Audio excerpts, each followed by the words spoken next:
আসসালামু আলাইকুম ওয়া রাহমাতুল্লাহ। সুধী দর্শক, দেশের প্রধান প্রধান দৈনিক পত্রিকার শিরোনামে উঠে আসা শীর্ষ সংবাদগুলো নিয়েই হাজির হলাম আপনাদের সামনে। আশা করি সাথেই থাকবেন। শুরুতেই আন্তর্জাতিক খবরের মধ্যে ইরান এবং ইসরায়েলের যুদ্ধের খবর দিয়েই শুরু করছি আজকের সংবাদ শিরোনাম। শুরুতেই থাকছে ইসরায়েলের আয়রন ডোম ভেদ করে সামরিক ঘাঁটিতে হামলা ইরানের, 4 ইসরায়েল নিহত। ধ্বংসস্তূপে পরিণত হয়েছে কয়েকটি ভবন। 1 ঘন্টায় ইসরায়েলের 10টি যুদ্ধবিমান ভূপাতিতের দাবি ইরানের। ইরানে রাতভর 150 লক্ষ্যবস্তুতে হামলা ইসরায়েলের।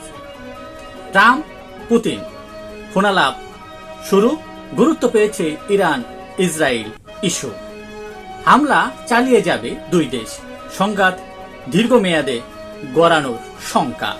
জাতিসংঘ নিরাপত্তা পরিষদের জরুরি বৈঠক, দুই দেশকে সংযত থাকার আহ্বান। ক্ষেপণাস্ত্র হামলা বন্ধ করবে না ইরান, তেহরান পুড়িয়ে দেওয়ার হুমকি ইসরায়েলের। ইরান যুক্তরাষ্ট্র পরমাণু আলোচনা বাতিল। ইরানের ড্রোন ঘাঁটিতে হামলা চালাতে পারে ইসরায়েল বলে জানিয়েছে ইউক্রেনের প্রেসিডেন্ট জেলেনস্কি। যুক্তরাষ্ট্র, যুক্তরাজ্য ও ফ্রান্সের সামরিক ঘাঁটিতে হামলার হুমকি ইরানের। আটকে পড়া ইরান হাজিদের সব ধরনের সহায়তার নির্দেশ সৌদি বাদশার। ইরান বনাম ইসরায়েল, কার সামরিক শক্তি কতটা, এই নিয়েই চলছে চুল চেরা বিশ্লেষণ তথা আলোচনার কেন্দ্রবিন্দুতে পরিণত হয়েছে ইরান এবং ইসরায়েলের শক্তিমত্তা নিয়ে।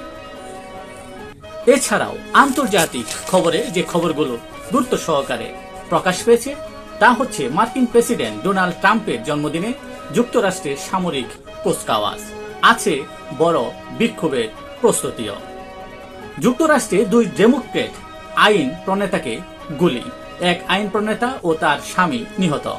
পুলিশের ছদ্মবেশে গুলি, রাজনৈতিক উদ্দেশ্য প্রণোদিত বলছে গভর্নর। তারা হলেন আইন প্রণেতা মেলিনা হার্টম্যান ও তার স্বামী মার্ক। এই ছিল দেশের প্রধান প্রধান দৈনিক পত্রিকার শিরোনামে উঠে আসা শীর্ষ সংবাদ, যা নিয়ে এতক্ষণ আপনাদের মধ্যে উপস্থিত ছিলাম। আশা করি আপনাদের ভালোই লেগেছে। আজকের মতো এখানেই, আবারও দেখা হবে আগামীকাল অন্য কোনো গুরুত্বপূর্ণ বিষয় নিয়ে। সে পর্যন্ত অবশ্যই আপনারা ভালো থাকবেন, সুস্থ থাকবেন। আসসালামু আলাইকুম ওয়া রাহমাতুল্লাহ।